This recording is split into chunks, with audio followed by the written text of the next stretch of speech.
Hello everybody, this is WarStory video vlog. I'm Alex. And I'm Frank, owner of Wallkill River Small Arms. And here we are in New York State.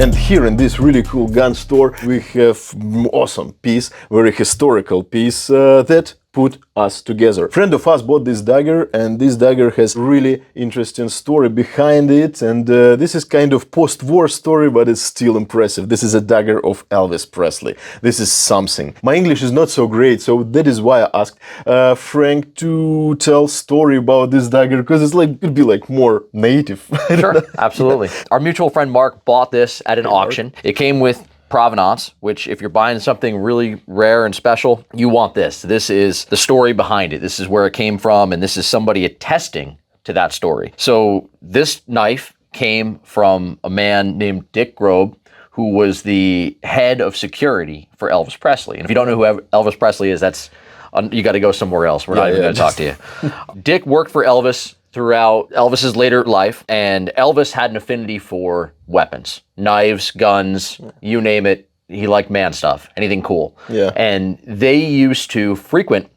a gun shop in Palm Springs, California. Dick had showed him this store. It was called Tiny's Gun Shop, and they used to go there all the time. One day, Elvis was in the pawn shop, and he was wearing all of his crazy 70s jewelry, and he had probably a ring on every finger.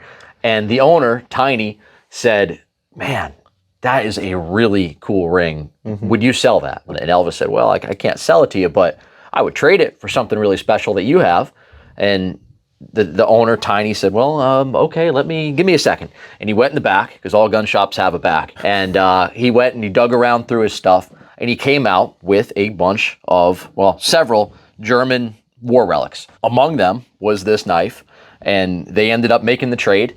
And interesting thing, Elvis never brought that back to Graceland because Elvis's father lived there, and Elvis's father did not like anything German. He must have, I don't know this, but he must have fought in the war, and he did not want to be around anything German.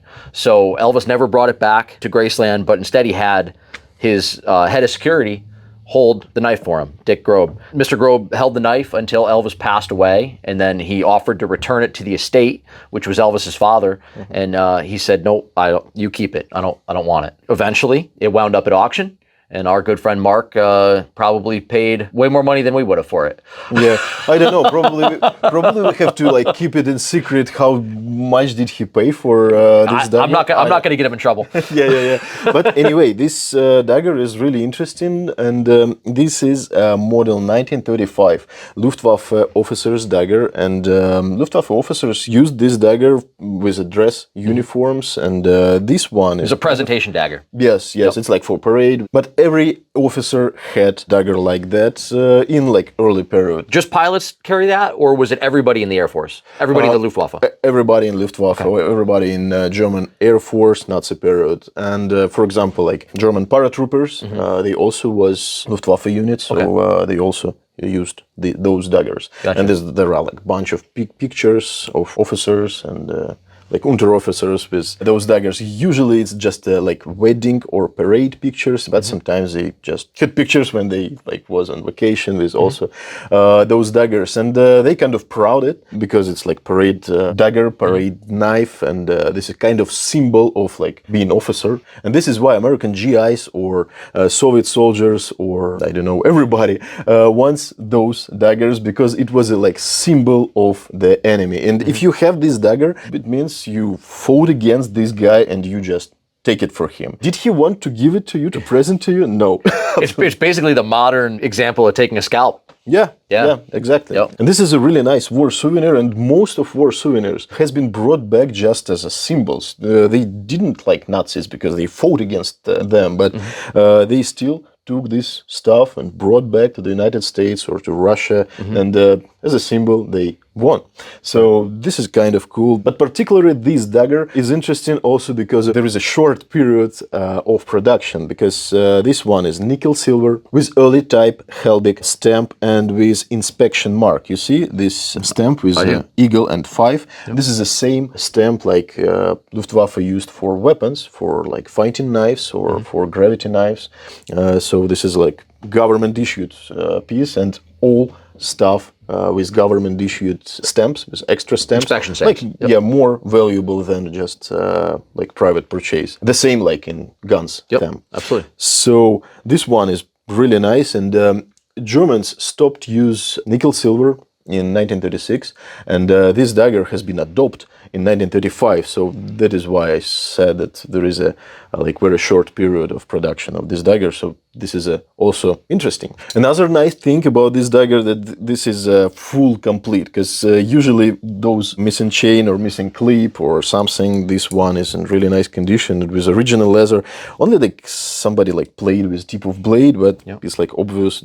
It happens. Yeah. Maybe it was Elvis. Yep. Yeah, it could have been. Could have been. So this one is really nice, and I really glad for Mark. He found it, and actually it's very rare to have like item and story behind of this item together, and we want to keep it together. Yeah. Once it's lost forever. Mostly I am focusing on daggers and knives and all that stuff, like helmets and badges and medals. World War II and World War I period, and all these items are war souvenirs. But here in gun store, I would like to ask you about like some items from your field. I've been doing this for about 8-10 years full time, and just to relay how rare these papers are, I think I've bought less than 5 guns over the years that had capture papers. Spoiler alert, I kept them all because they're so rare. But the coolest one I ever bought, the most interesting one to me that I ever bought, was a Spanish cavalry carbine that was captured during the Spanish-American War in 1898. What's neat about this is the rifle was made in Germany in the mid 1890s. The Spanish needed arms. Mr. Mauser said, hey, I'm way too busy right now, but I did just make these carbines for the Argentines. Maybe they'll give you some. So the Spanish reached out. I don't know if they called or if they texted or what to the Argentines. And they ended up buying 5,000 of these carbines. Instead of getting the Argentine crest on it, they got the Spanish crest. Other than that, it was the same. These rifles all shipped to Cuba during the Spanish-American War to fight us in 1898, 1899. Theodore Roosevelt was there with the Rough Riders, everything else. Well, this particular rifle that I had an opportunity to buy was captured at the Battle of El Carmen in Cuba. And it came with clear plastic protective case, but there's a handwritten capture paper captured at the Battle of El Carmen by General Lawton. And I looked up General Lawton. He was killed the following year in the Philippines, but he grabbed this rifle off the battlefield, and it not only was it the rifle, it's the leather scabbard that would have been on the horse.